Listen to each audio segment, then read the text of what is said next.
Thank you, Mr. Hamilton. I'll begin the questioning, and I'll try to just use my 5 minutes.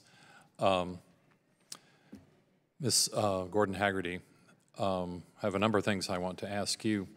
Let me begin by, if you're familiar with the role that the JASONs have played, and possibly also the Naval Research Advisory Committee in terms of nuclear and other forms of scientific expertise. I am. You are familiar? Yes. How would you categorize their performance over the last 60, 70 years? I can speak to two recent We studies. can't quite hear you. Can you I'm sorry. pull the microphone Is that any better? Yeah, that's better. My apologies. So I can express to you my opinion on the two recent studies that were undertaken by JASONs, one of which was a tritium study. I found their reports to be fulsome and very, the members of JASONs being very knowledgeable about issues associated with our programs at NNSA.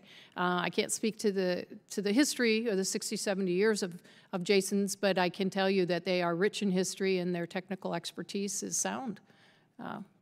Were you aware that their contract has been summarily terminated by the Pentagon? My understanding is that the Pentagon is doing something with their contract. They do manage the contract or administer the contract for JASON. Doing something with the contract is a euphemism for termination?